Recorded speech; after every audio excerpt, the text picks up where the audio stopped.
আমরাও সেখানে বাগাছড়া ইউনিয়ন সেখানে আমরা আনুষ্ঠানিকভাবে শরীক হব এবং আমরা গাড়িটি ছাড়বো, বাস বা ট্রাক যেটাই আমাদের দেয় আমাদের নেতৃবৃন্দ, সেটা নিয়ে আমরা 2টার সময় জাস্ট বুধবারে 2টার সময় আমরা এখান থেকে রওনা দেবো যশোরের উদ্দেশ্যে।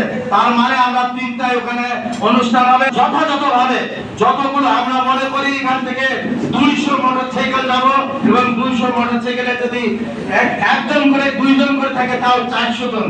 আমরা এই 200 মোটরসাইকেল আমাদের টোটাল ইউনিয়নে যতগুলো মোটরসাইকেল আছে আমরা এই বাগাছড়ায় আমরা আড়াইটার ভিতরে সূচনা বক্তব্য শেষ করছি এবং অনুষ্ঠানটি সঞ্চালনার দায়িত্ব দিচ্ছি বাগাছড়া ইউনিয়ন বিএনপির সংগ্রামী সাংগঠনিক সম্পাদক জনাব আলমগীর কবির আলম।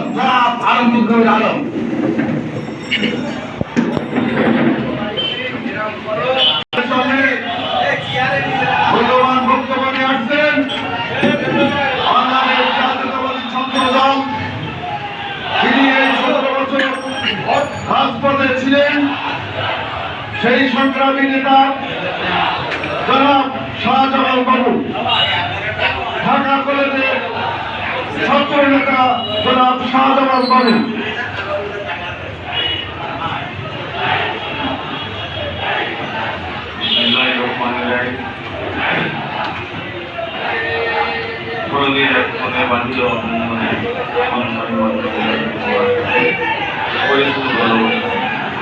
তোমাকে যেন ভালোবাসি শতরূপের শতবার জন্মের জন্য যুগে যুগে অনেকবার।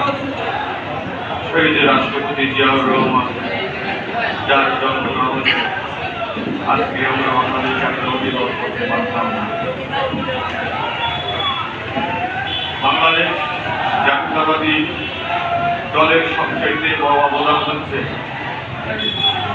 5ই আগস্ট সারা বাংলাদেশে এই মুজিববাদ, এই মুজিবের কুলাঙ্গার সন্তান, এই খুনিখাতি স্বৈরাচার, ভোট ডাকাত, ব্যাংক ডাকাত, বানাবার টাকা পাচারকারী এই কুমকুমের মহারানী জননেত্রী শেখ হাসিনা, এই জননেত্রী শেখ হাসিনার জন্য বাংলাদেশ জাতীয়তাবাদী দল বিএনপি, যুব দল, ছাত্র দল, স্বেচ্ছাসেবক দল, মহিলা দল, দাবি দল রাজপথে অগ্রণী ভূমিকা পালন করেছিল।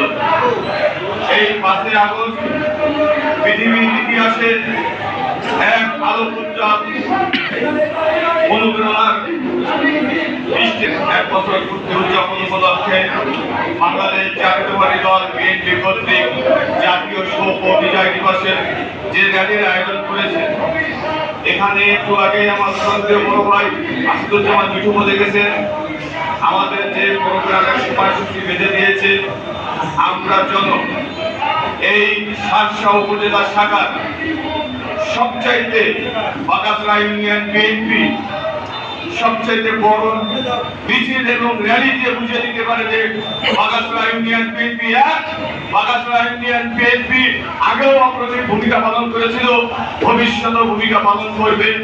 তারই ধারাবাহিকতায় আমরা যেভাবে প্রোগ্রামটা করতে সাকসেস হবে, সুন্দরভাবে হবে, সেইভাবে আমরা এখান থেকে প্রস্তুতি নেব। তার মধ্যে আমি একটি কথা বলতে ভুলে গেছিলাম যে শার্শা উপজেলা স্বেচ্ছাসেবক দলের আহ্বায়ক বড় ভাই ডাক্তার হাসান রিপন এই স্বৈরাচার হাসিনার বিরুদ্ধে রাজপথে যেভাবে স্বেচ্ছাসেবক দল নিয়ে দুর্বল আন্দোলন করে তুলেছিল, আগামী দিনেও আমাদের সেইভাবে আন্দোলন সংগ্রাম করতে হবে। কারণ আগামী দিনের যে জাতীয় নির্বাচন আসছে, এই নির্বাচনে বিএনপির বিরুদ্ধে অনেক দেশ বিশেষ করে ইন্ডিয়া তারা আমাদের বিরুদ্ধে ষড়যন্ত্র করতেছে এবং আমাদের নেতা তারেক রহমান বারবার বলতেছে আমরা কিন্তু প্রতিনিয়ত এই ইলেকট্রিক মিডিয়ার হয়রানির শিকার হচ্ছি। আমার ঐক্য গড়ে তুলে সংগ্রাম করতে হবে। সংগ্রামের সাথে বন্ধুগণ, আজকে আমার সবচাইতে ভালো লাগছে যে বাগাছড়া ইউনিয়ন বিএনপি 9টি ওয়ার্ড থেকে সাধারণ মানুষজন আজকে যে পার্টি অফিসে এসছে, ভালোবাসা, ঋত্বিকতা, হৃদয়ের বন্ধন, সেই বন্ধনের জায়গা থেকে আপনাদের আগামী দিনের সুন্দর ও সুশৃঙ্খলা ভবিষ্যতের জন্য আমরা একত্রভাবে হয়ে জাতীয় নির্বাচনে একত্র মিলেমিশে কাজ করব এই আশা ব্যক্ত করে আমি আমার সংক্ষিপ্ত বক্তব্য এখানে শেষ করব।